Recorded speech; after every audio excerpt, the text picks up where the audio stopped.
Welcome back for part 4. Just a quick one because this is what it is called the COVID. So basically, home births.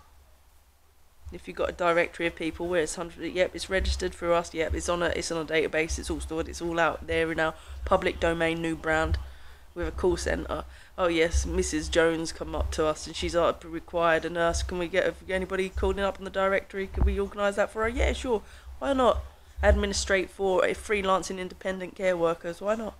Could that potentially be something that a social worker could do? I think so.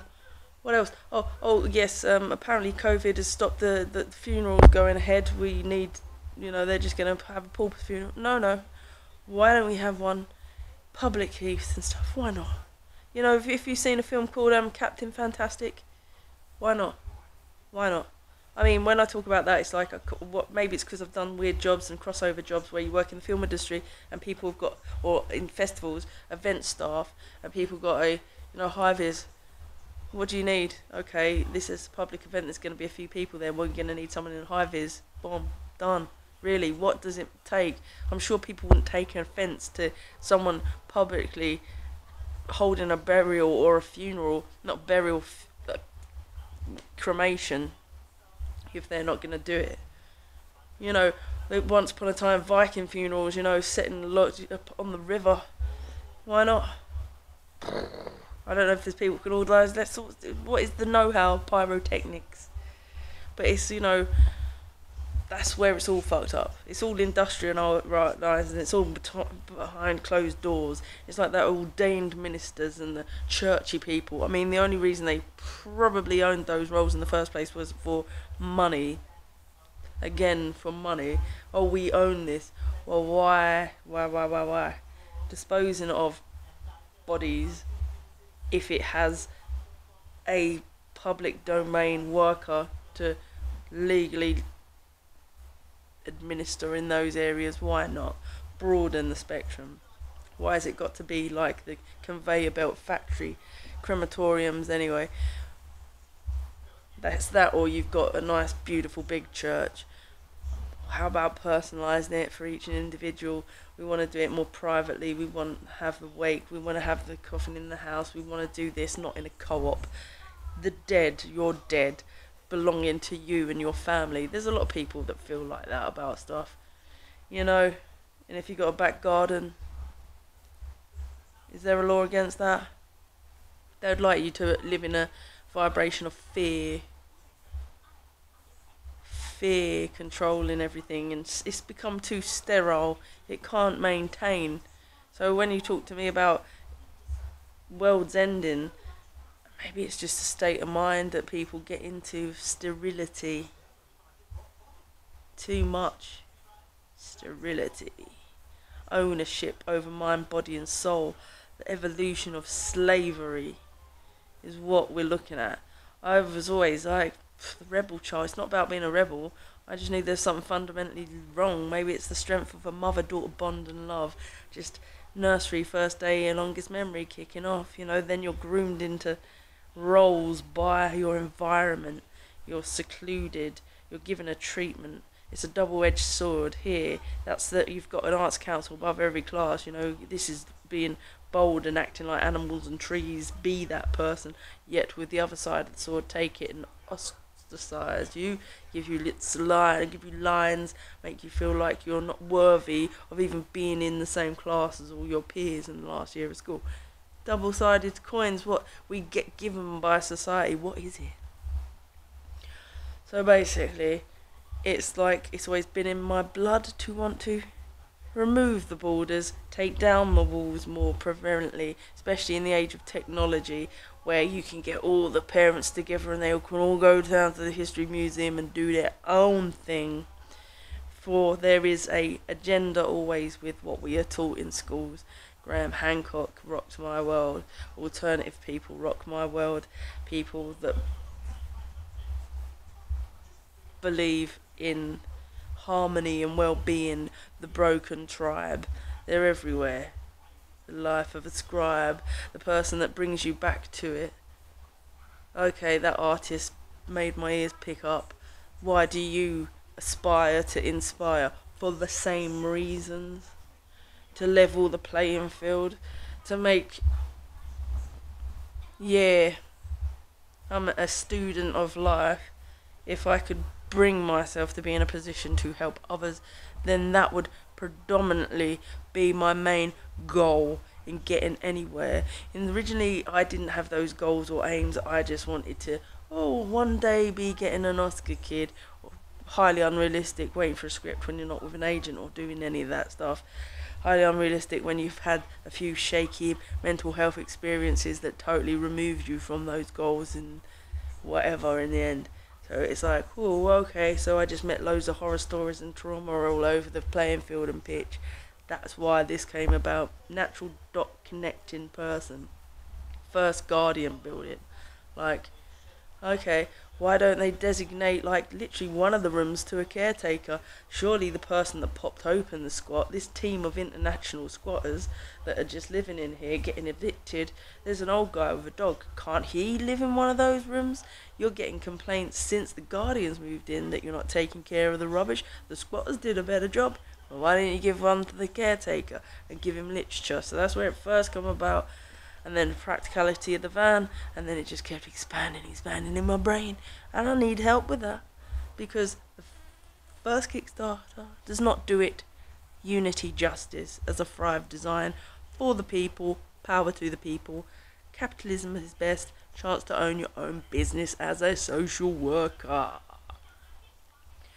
Branding, 100% transparency, cut out any corruption, distribute wealth, distribute justice, trust this.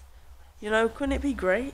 Couldn't it be genuinely great if it was actually subsidised by the government, opening up the world of funerals, bigging them up? People don't want little send-offs like that, or this or that, or can't book the church, or this. You either get a takeaway quick fry, or you have this one. That's what it was getting, geez, man. I don't know, you can do bigger things, better things. The film industry is a massive network of people with a lot of money behind it.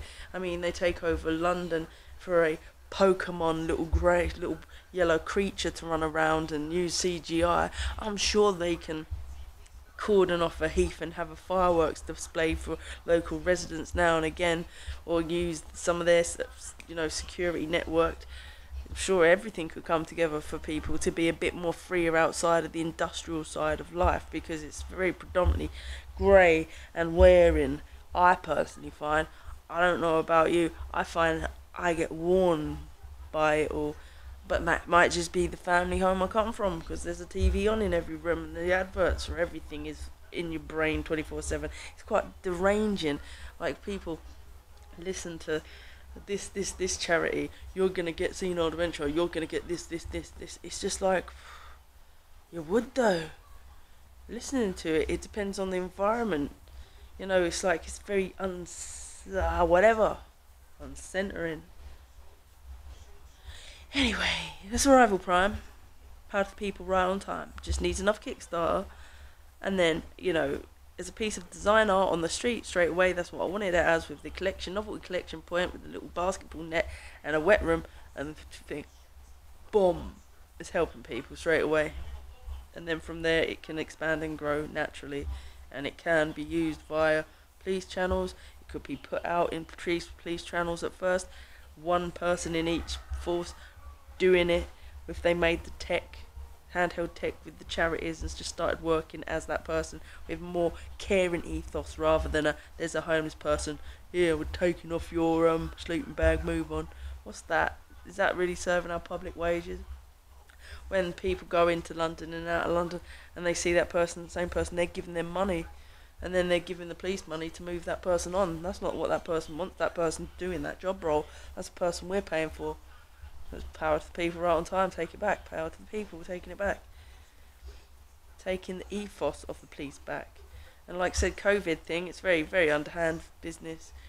Very underhand business. Probably hand in hand with the fact that deregulated weed. More people are doing THC and THC and loosened it.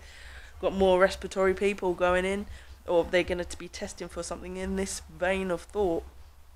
See how many people get power about this, that and the other. I just don't trust any of it. Didn't from the moment it arose, no offence. tapping into the psyche of people in high peak flu season. I've always got sniffles at that time of year, and I'm thinking, really?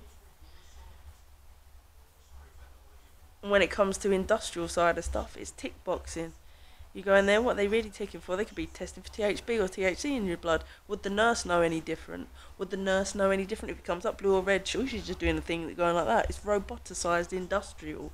Like I said, there's a lot of people who have a lot of horrible stories about the NHS because it does. It's not that it's negligent, but it's because it's tick boxy nature. Doctor says give old lady morphine. Doctor says this. Nurse comes in, does this. You go, nurse, what's that? Oh, you're giving her a dosing up with morphine. That's not. She's gonna lose her appetite instantly. Even I know that. She's not coming back from this. This is a chest infection. It's so easy to justify the lack of regeneration or actual real love in it because it's just roboticized industrial. And they can praise it all day long, but when you know people that you've read the stories, independence all over, it's a 50-50 mix. Depending on you, you're like in a like I say, it's very predominantly like a prison that you're at the hands of whoever. It's just like whether you trust it or whether you don't. You know, they can leave an old person waiting for 3 days for their antibiotics to recover from a chest infection. There's no coming back. You know, you're at the mercy of these people, and there are real healing people that are, you know, they're all floating around everywhere. The healers of the world, the alternative people. You need a street link to editing. Handheld tech. Social work franchisees, yes, come to me, the person. This person is helping cases. They're documenting them cases. It's all going, you know, it's all positive. Is it realistic? Please give me feedback because I've been pushing this for quite some time now and it will get bored at some point because I've told charities from Here to Kingdom Come, on film sets, Here to Kingdom to Come, told everybody Here to Kingdom to Come about it, and I'm not sure if it's even realistic because I don't really get any feedback. Ever. Like, being me just warrants no feedback. I think people just go, what am I looking at? Is that a boy or girl? I think that's all people think. This is like the same as like people in uniforms. Please, when I any experience with them, you just get some of them with this impression that, oh, they probably think they look good in a uniform. Like the Ann Summers, oh, making a dream come true crew. You know, like, you don't actually give a fuck about nothing, innit? It's just very surfacey people out there. I don't know, so I call you come up, think of solutions. And say, yeah, I want to see that made someday. I want to leave that mark. I want to leave that mark on the street. It's a foundation, a solid foundation for people across towns and cities. It's your leaving your legacy which is not a political party, but it's a ethos of love that transcends every political party. I didn't know I was going to come up with that. Just from having a work history, my job background, I didn't know that was going to be the outcome of my journey from coming off the street as a town centre warden and going off on my own path and then inadvertently just seeing all the solutions somehow. It's like maybe for every job you do, it just literally, it's the way my brain works. But if it's not utilised, then that's a fucking waste of time. I mean, I've been benefitless, fucking incomeless for fucking years. Probably because I use my brain in all the wrong areas and I can't suffer the stress of it anymore. I would rather go without, and totally bad, hate depending on my parents. Bloody hate it. It makes me feel like a vulnerable adult. We do live in a sort of like rather fascist society that thinks you have to pull your weight. Jeremy Gile got taken off air, thank God. Here's Mother Jesus, because, you know, I just feeling like a scrotum off that, even though I do put in the work hours and the mouth hours and the creative hours, and there's not enough time in the day for me to just write my stuff or do my thing. When there's no money, there's no honey. Rather power and power to people around time. Power to me, please. Just a little bit of power. To own a vehicle that costs more than £1,500 would be nice. To not have it break down how many times every single thing I bought off of eBay. And then when those vans were flying around with LARS, LAR on them, I was getting a bit delusional at one point. I felt like I was tripping without tripping. I was like, maybe I'm going places without knowing it. Maybe the film industry tapped into my psyche.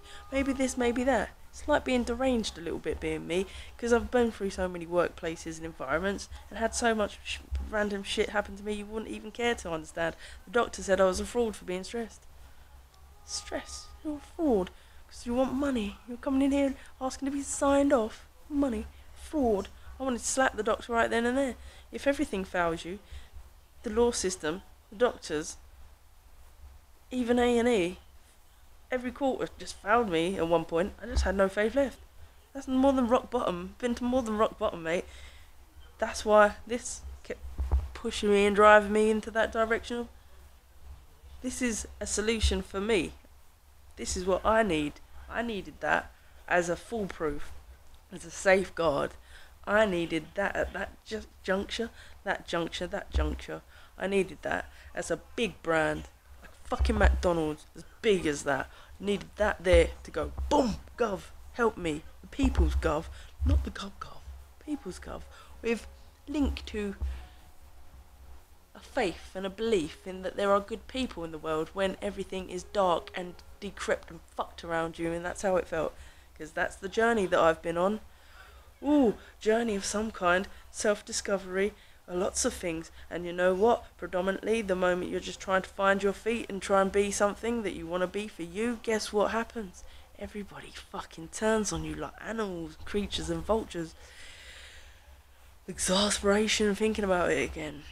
Don't think about it, don't look back. That's what the lead actors say, don't look back. That's what the male leads say, don't look back. And I wrote a song with those words in it because you shouldn't look back. Thank you very much.